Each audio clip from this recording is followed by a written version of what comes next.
குப்தர்கள் 3ஆம் நூற்றாண்டின் இறுதியில் வட இந்தியாவில் குசாணர்களால் தெற்கே சாதவாகனார் நிறுவப்பட்டிருந்த வலிமை வாய்ந்த பேரரசுகள் பெருமையும் வலிமையும் இழந்தன. இச்சூழல் சந்திரகுப்தரை ஒரு அரசை உருவாக்கி தனது வம்சத்தின் ஆட்சியை நிறுவ வைத்தது. அவ்வாட்சி 200 ஆண்டுகள் நீடித்தது. குப்தர்களுடைய வீழ்ச்சி அடைந்ததுக்கு அப்புறம் வர்த்தன அரசு வம்சம் வராங்க.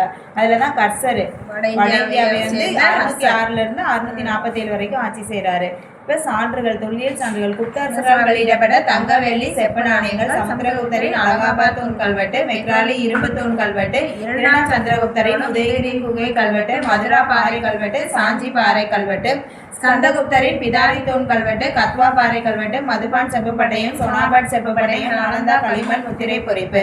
இலக்கிய சான்றுகள் விஷ்ணு, மத்சய, வாயு, பாகவத புராணங்கள், நாரதரின் நீதி சாஸ்திரம், விசாக தத்தரின் தேவி சந்திரகுப்தம், முத்ராராட்சசரின் கர்ச சரிதம், காளிதாசரின் நாடகங்கள், 2ஆம் சந்திரகுப்தரின் காலத்தில் இந்தியாவிற்கு வருகை புரிந்த சீன பௌத்த துறவி பாகியானின் படைப்புகள், கர்சரின் ரத்னாவளி, ஆனந்தா, பிரியதர்ஷிகா, வான்ஸ் வாங்கின் சியூகி.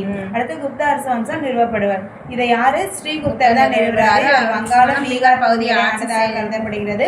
நாணயங்கள்ல முதலாக இடம்பெற்ற குப்த அரசரோட வடிவம் இவருடையதான். அதுக்கப்புறம் இவரோட பையன் கடோத்கச்சரி, இவங்க 2 பேரையும் சேர்த்து கல்வெட்டுகள்ல மகாராஜான்னு சொல்றாங்க. முதலாம் சந்திரகுப்தர் 319 இருந்து 335 வரைக்கும். இவர் குமாரதேவியை கல்யாணம் பண்ணியிருக்காரு. சேர்ந்த குமாரதேவியை கல்யாணம் பண்ணி அவங்க மூலமா வட இந்திய சிற்றரசுகள்லாம் கைப்பற்றி தன்னை பேரரசா அறிவிச்சுவாரு. அதுக்கப்புறம் இவர் வெளியிட்ட தங்க நாணயத்துல இவங்க 2 பேரோட உருவம் போட்டு லிச்சாவையார் வாசகத்தோட தங்க நாணயம் வெளியிடுவாங்க. பழமையான கனசங்கங்கள்ல ஒன்றாகும். அதனுடைய ஆட்சி பகுதி கங்கை நதிக்கும் நேபாள நாட்டிற்கும் இடைப்பட்டதாக இருந்தது. அடுத்து சமுத்திரகுப்தர் வராரு. இவர் 335 இருந்து 380 வரைக்கும். சமுத்திரகுப்தரோட இவர் தான் தலை சிறந்த அரசர் குப்தர்கள்லயே. இவரோட அவைக்களப்புலவர் ஹரிசேனர். இவரோட பிரயாகை மேகீர்த்தி பிரசஸ்தி இது அலகாபாத் தூண்ல பொறிச்சிருக்காங்க. சமுத்திரகுப்தரின் ஆட்சிக்கான மிக முக்கிய சான்று அந்த அலகாபாத் தூண் கல்வெட்டு தான். பிரசஸ்தி அப்படிங்கிற சமஸ்கிருத சொல்லி இது ஒருவரை பாராட்டி புகழ்வதாகும். அவைக்களப்புலவர்கள் அரசர்களை புகழ்ந்து பாடி அவர்தம் சாதனைகளை பட்டியலிட்டனர். இவை பின்னர் மக்கள் படித்து தெரிந்து கொள்வதற்கு தூண்களில் பொறிக்கப்பட்டன. அதுக்கப்புறம் குப்த அரச வம்சம் ஒருங்கிணைக்கப்படல். சமுத்திரகுப்தர் மகத்தான போர் தளபதி ஆவார். இவர் பேரரசர் ஆனவுடன் நாடு முழுவதும் படையெடுத்து சென்றார். தென்னிந்தியாவில் படையெடுத்து வந்தா பல்லவ நாட்டு அரசர் விஷ்ணுகோபால தோற்கடிக்கிறார். வட இந்தியாவில 9 அரசுகளையும் தென்னிந்தியாவில 12 அரசுகளையும் கப்பம் செஞ்சிருப்பாரு. அது கிழக்கு வங்காளம், அஸ்ஸாம், நேபாளம், பஞ்சாபின் கிழக்கு பகுதி ஆகியவற்றின் அரசர்களும் ராஜஸ்தானத்தை சேர்ந்த பல்வேறு பழங்குடியினரும் சமுத்திரகுப்தரின் மேலாதிக்கத்தை ஏத்துக்கிறாங்க. சமுத்திரகுப்தர் ஒரு விஷ்ணு பக்தர். இவர் அஸ்வமேத யாகம் செய்யறாரு. தங்க நாணயங்கள்ல இவர் வீணை வாசிப்பது போன்ற இவர் கவிராஜான் சிறப்பு பட்டம் வச்சிருக்கிறாரு. இலங்கையை சேர்ந்த மேகவர்மன் பௌத்த அரசன் சமுத்திரகுப்தரின் சமகாலத்தவர் ஆவார். 2ஆம் சந்திரகுப்தர் 380 இருந்து 415 வரைக்கும். சந்திரகுப்தர் சமுத்திரகுப்தரோட மகன். இவர் விக்ரமாதித்தர். சாக அரசர்களை தோற்கடித்து மேற்கு மாநிலத்தையும் குஜராத்தையும் கைப்பற்றாரு. தென்னிந்திய அரசுகளோடு அவர் நட்புறவை பெண்ணாரு. புதுப்பிடாருக்கு அருகே உள்ள இரும்பு தூண்கள் விக்ரமாதித்தரால் உருவாக்கப்பட்டது நம்பப்படுகிறது. இவருடைய ஆட்சியின் போது பாகியான் சீன பௌத்த அறிஞர் இந்தியா வராரு. மிகச்சிறந்த அறிஞர்களும் புலவர்களும் எழுத்தாளர்களும் கலைஞர்களும் அதாவது நவரத்தினங்கள் இவரோட அவையில இருந்திருப்பாங்க. அதுல முக்கியமானவர் தான் காளிதாசர் சமஸ்கிருத புலவர், ஹரிசேனர் சமஸ்கிருத புலவர், அமரசிங்கர் அகராதியில் சிறந்தவர், தன்வந்திரி மருத்துவர், காகபானகர் ஜோதிடர், சங்கு கடலக்கலை நிறுவர், வரகமீர வாணியர் அறிஞர், பராச்சி இலக்கண ஆசிரியர் மற்றும் சமஸ்கிருத புலவர், விட்டல்பட்டர் மாய வித்தைக்காரர். 2ஆம் சந்திரகுப்தரோட பட்டப்பெயர்கள் விக்ரமாதித்தர், நரேந்திர சந்திரர், சிம்ம சந்திரர், நரேந்திர சிம்மர், விக்ரமதேவராஜர், தேவகுப்தர், தேவஸ்ரீ. 2ஆம் சந்திரகுப்தருக்கு அப்புறம் அவரோட பையன் குமாரகுப்தர் வராரு. அவர் தான் நாலந்தா பல்கலைக்கழகத்தை கட்டுறாரு. அதுக்கப்புறம் ஸ்கந்தகுப்தர். இவர் தான் ஹீனர்களோட படையெடுப்பை சந்திக்க நேரிட்டது. அவர்களை தோற்கடித்து விரட்டி அடித்தார். ஆனா 12 வருஷத்துக்கு பின்னர் திரும்ப மறுபடியும் இந்த ஹீனர்களே குப்த பேரரசை தோற்கடிப்பாங்க. கடைசி பேரரசர் பாலாதித்யர். முதலாம் நரசிம்மகுப்தர்ங்கிற பேர்ல அரியணை ஏறாரு. இவர் பௌத்தத்தை ஃபாலோ பண்றாரு. மிகிரகுலருக்கு கப்பம் கட்டிட்டு இருக்காரு. மிகிரகுலர் பௌத்தத்தை பகைமையோடு பார்த்ததுனால அவங்களுக்கு கப்பம் கட்டுறதை நிறுத்திட்டு அவங்களை தூக்கி ஜெயில போடுவாரு. மிகிரகுலர் பேரை வந்து மகதத்திலிருந்து வெளியேற்றிடுவாங்க. பாலாஜியத்திற்கு அப்புறம் மாபெரும் குப்த பேரரசு தோய்ந்து காணாமற் போனது. குப்த பேரரசின் அங்கீகரிக்கப்பட்ட கடைசி அரசர் விஷ்ணுகுப்தர். இந்த சீன பயணி பாக்யான் என்ன சொல்றாரு அப்படின்னா, கயா பாலடைந்திருந்தது, கபிலவஸ்து காடாகி இருந்தது, பாடலிபுரத்தில் மக்கள் செல்வத்தோடும் செழிப்போடும் வாழ்ந்தனர். குப்தர்களோட ஆட்சி அமைப்பு வந்து தெய்வீக உரிமை கோட்பாடு, அரசர் தான் கடவுளோட பிரதிநிதியா இருந்திருக்காரு. அதுக்கப்புறம் அரசர் அவங்களுக்கு கடவுளுக்கு மட்டுமே பதில் சொல்ல கடமைப்பட்டவர், வேற யாருக்கும் பதில் சொல்லணும்னு அவசியம் இல்லை. அவங்களுக்கு உதவி செய்ய வந்து இளவரசர்கள், உயரதிகாரிகள், கப்பம் கட்டும் சிற்றரசர்கள் எல்லாம் இருந்தாங்க. அதுக்கப்புறம் வந்து உயர் பதவிகளில் அமர்த்தப்பட்ட அதிகாரிகள் தண்டநாயக்கர், மகா தண்டநாயக்கர் என அழைக்கப்பட்டனர். குப்த பேரரசு தேசம் அல்லது புக்தி அப்படின்னு பிராந்தியங்களா பிரிச்சாங்க. அதை வந்து உபாரிக்காங்கிற ஆளுநர்கள் ஆட்சி செஞ்சாங்க. அப்படிங்கிற மாவட்டம் அதை கிராம அளவில் கிராமிகா, கிராமதி ஆகசா இவங்க 2 பேரும். அதுக்கப்புறம் வந்து பாலாதிகிருதா வந்து காலாட்படை, மகா பாலாதிகிருதா குதிரைப்படை தளபதி, தூதகா அப்படிங்கிற ஒற்றர்களை உள்ளடக்கிய வேவு பார்க்கும் அமைப்பும் செயல்பட்டது. ராமாந்தகரால் எழுதப்பட்ட நிதிச்சாரம் என்ற நூல் வந்து முக்கியத்துவத்தையும் வருமானத்திற்கான பல வழிகளையும் குறிப்பிடுகிறது. சமுத்திரகுப்தரை போன்ற அரசர்களின் படையெடுப்பு நடவடிக்கைகளை வருவாயின் உபரியே முதலீடு செய்யப்பட்டது. நிலவரிய அரசின் முக்கிய வருவாயாக இருந்தது. அந்த சமுத்திரகுப்தரோட படையெடுப்புக்கு வந்து அவங்க வந்து வருவாயிலிருந்து உபரியை தான் யூஸ் பண்ணியிருக்காங்க.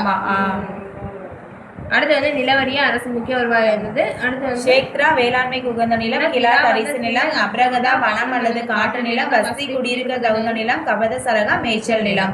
சிரேஸ்தினா ஒரே இடத்துல இருக்கவங்க, சாதவாகனானா அந்த பல இடங்களுக்கு போய் சென்று வண்டிகள்ல எருது வண்டிகளை கூட்டிட்டு போய் சரக்குகளை ஏற்றி பல இடங்களுக்கு சென்று வணிகம் செய்யறாங்க. அதிக வட்டிக்கு கடன் கொடுக்கிற முறை வந்து குப்தர்களோட காலத்துல இருந்திருக்கு. நாலந்தா பல்கலைக்கழகம் வந்து அந்த இவங்களோட 5ஆம் 6ஆம் நூற்றாண்டு குப்தர்கள் காலத்துல வளர்ச்சி பெற்று சிறப்புற்றது வந்து கண்ணோசியை சேர்ந்த கர்சரோட சிறப்புற்றது. நாலந்தால பௌத்த தத்துவம் தான் வந்து பாடப்பிரிவா யோகா, வேதம், மருத்துவம் ஆகியவை கற்பிக்கப்பட்டன. அதுல வந்து பௌத்தம் படிக்கிறதுக்கு தான் ரொம்ப வருஷத்தை அங்க செலவிட்டிருப்பாரு.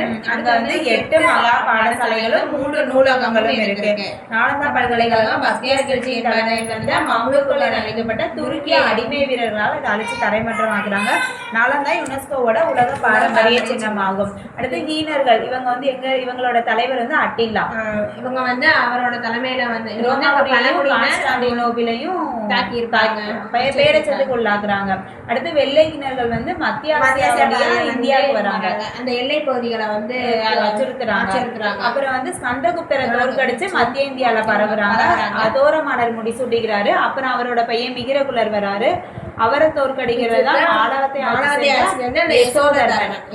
எங்க ரோடு போட்டாங்கன்னா பாடலிபுத்திரம், வாரணாசி, மதுரா இதெல்லாம் வந்து முக்கிய நகரங்களா இருந்தன.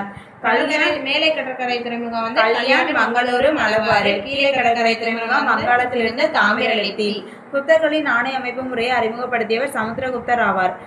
குஷானர்கள் வந்து குஷானர்களை பார்த்துதான் இவங்க தங்க நாணயம் வெளியிடுறது கொண்டு வந்திருப்பாங்க. தங்க நாணயத்தோட பேர் வந்து தினாரா என்று அழைக்கப்பட்டன. குப்தர்களோட தங்க நாணயம் தினாரா என்று அழைக்கப்பட்டன. அடுத்து வந்து இவங்களோட காலத்துல வந்து சுரங்க தொழிலும் உலோக தொழிலும் செழிப்பொற்று விளங்கின. உலோக தொழில் வளர்ச்சி பெற்றிருந்தது என்பதற்கு எடுத்துக்காட்டு சந்திரகுப்தரால் நிறுவப்பட்ட மெக்ராலி இரும்பு தூண் ஆகும். டெல்லியில் உள்ள ஒற்றை இரும்பு தூண் இன்றளவும் திருப்பிடிக்காமல் உள்ளது. அடுத்து இவங்க பயன்படுத்தின உலோகங்கள் இரும்பு, தங்கம், தாமிரம், தகரம், ஈயம், பித்தளை, செம்பு, மணி, வெங்கலம், மைக்கா, மேங்கனீசு, சிகப்பு சுண்ணம். குப்தர் கால சமூகம் 4 வர்ணங்களை கொண்ட வர்ண முறையில் அமைந்திருந்தது. தந்தை வழி சமூகம் இருந்துச்சு. மனுவின் சட்டங்கள் தான் இருந்திருக்கு. பெண்கள் வந்து தந்தையில கணவன் இல்லைன்னா மூத்த மகனோட பாதுகாப்புல இருக்கணும். பலதாரமான பரவலாக நடைமுறையில இருந்திருக்கு. அதுக்கப்புறம் தான் அந்த 2ஆம் சந்திரகுப்தருக்கு 2 ஒய்ஃப், குபேரனாக, துருபசு, வாமினி. இவங்களோட காலத்துல அடிமை முறை ஃபாலோ பண்ணியிருக்காங்க. ஆனா இந்தியாவில் அடிமை முறை மேலை நாடுகளில் இருந்ததை போல ஒரு நிறுவனமாக இல்லை. பல்வகைப்பட்ட அடிமைகள் இருந்ததாக சான்று இருக்கு. மதம் பார்த்தோம்னா சமுத்திரகுப்தரும் 1ஆம் குமாரகுப்தரும் அஸ்வமேத யாகம் செஞ்சிருப்பாங்க. அப்புறம் வந்து உருவ வழிபாடு தொடங்கி இருக்காங்க. சைவம், வைணவம் வந்திருக்கு. பௌத்தம் வந்து மகாயானம், ஹீனயானம் தெரிஞ்சிருக்கு. கட்டுமான கோவில்களை முதன்முதலாக கட்டியவர்கள் குப்தர்களே. பாறை குடைவரை குகைகள் அஜந்தா எல்லோரா மகாராஷ்டிரா பாக்கு மத்திய பிரதேசம், உதயகிரி, ஒடிசா ஆகிய இடங்களில் காணப்படுகின்றன. இக்காலப்பகுதியில் கட்டப்பட்ட கட்டுமான கோவில்கள் திராவிட பாணி கோவில்களை வைத்திருந்தன. குப்தருடைய உலோக சிற்பத்திற்கு சிறந்த எடுத்துக்காட்டுகள் நாலந்தாவில் 18 அடி உயரமுள்ள செப்புச்சிலை, சுல்தான்கஞ்சில் 7 அடி இருக்கிற உலோக சிற்பம். அஜந்தா குகை ஓவியங்களும் குவாலியர் பாக் குகையில் காணப்படும் ஓவியங்களும். பிராகிருதம் தான் மக்கள் பேசியிருக்காங்க. அலுவலகம் சமஸ்கிருத மொழி தான் அலுவலக மொழியா இருந்திருக்கு. மக்கள் பேசுறதே பிராகிருதம்.